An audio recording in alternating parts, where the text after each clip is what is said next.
order Could you talk a little bit about the impact that self-acceptance has on your vibrational experience?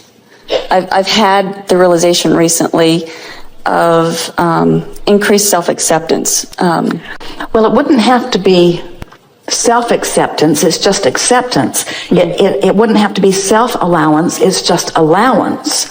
But the reason that you're highlighting this in this way is because awareness of self is something that's on people's mind a lot, so it is something that most people use as a reason to not allow alignment with that broader perspective. It's a subject that the word worthiness enters into. And the thing that's really interesting about that is that the reason that so many people don't accept the rightness of their being or the perfection of their being, and therefore don't allow the manifestation of the things that they want, is because they're so busy looking at what is and recognizing how many things they want that they don't have, and then using the absence of what they want as the substance of so much that they think about. So it's a vicious cycle. They notice what they don't have, and in noticing what they don't have, they don't allow it, and then they conclude that they are inappropriate or unworthy because they don't have what they're depriving themselves of having. Isn't it interesting when you look at it that way? And it's because they're trying to mix two philosophies that don't mix. The thing that gets so many people out of whack, and we've touched on it in 2 or 3 discussions already here today, is that, and you can't have it both ways. You've got to decide that you are the creator of your reality or that someone else is. Right. You can't have it both ways. And even in the discussions that we've had today, it's obvious that a whole lot of people keep thinking that something outside of them is still bestowing the goodness to them. When it's 100%, which is true in this sense, goodness is flowing to you, but your receiving of it or not receiving of it is totally self-inflicted or self-induced or self-allowed or self-denied. And so in order to have a discussion about self-alignment or self-allowing or worthiness, you first have to begin by acknowledging, I'm doing it all. I'm doing it all. I'm denying it or allowing it, but there's not something outside of me that is making that judgment and preventing me from the benefit. So the subject of worthiness, we hear your timer, the subject of worthiness implies that there is an arbitrator outside of you evaluating your behavior, performance, and beingness, and then giving the mark, the passing or failing grade about your deservability of whatever it is you're reaching for, and it's just not that way. Right. And I kind of internalized that over the years. Internalized it, let's say it a different way.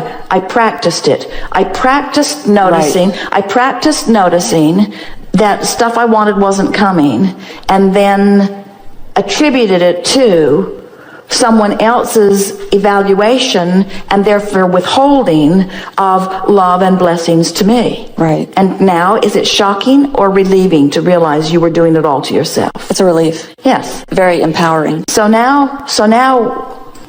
what were the words that you were reaching for that we moved them to worthiness? But what is the self what? Acceptance. Self-acceptance.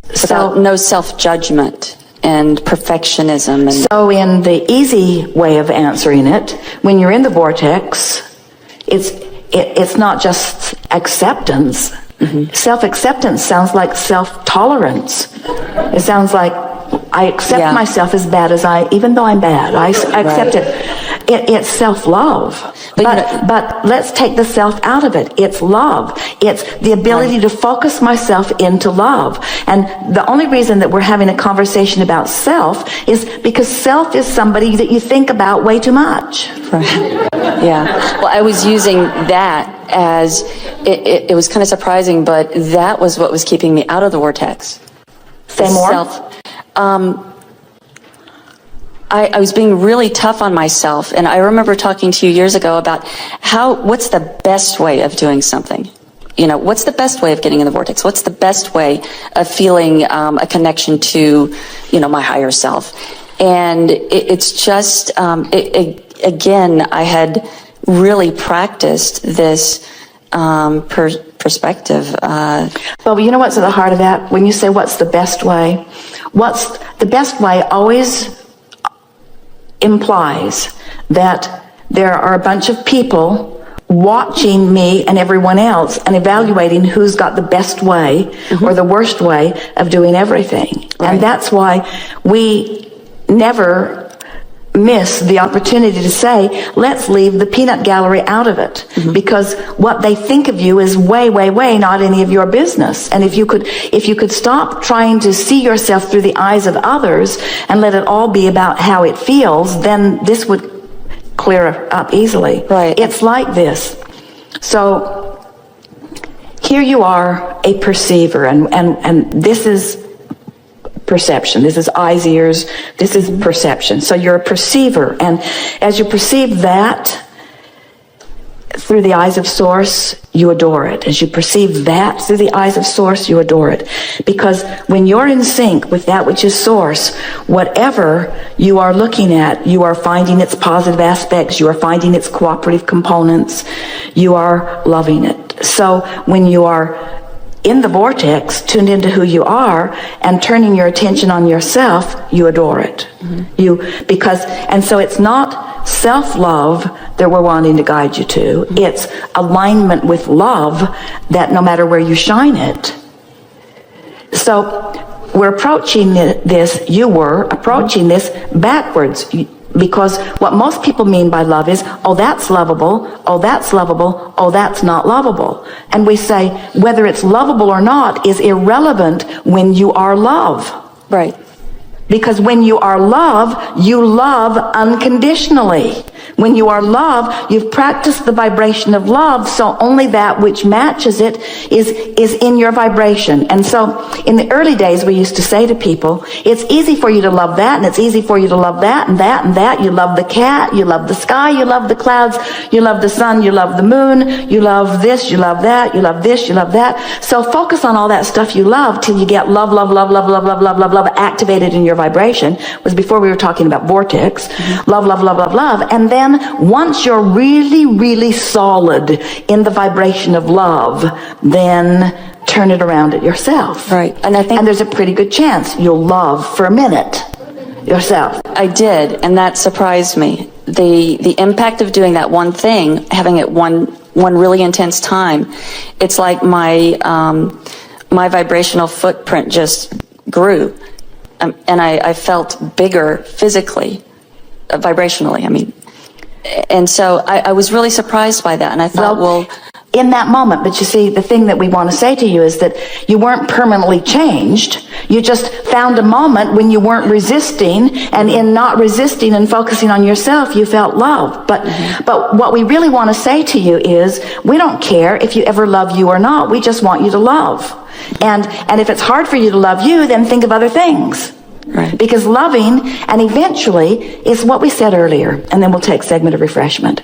So you've got this person that you know that's just bothered the life right out of you, literally. It just takes you to your knees every time you think of this person.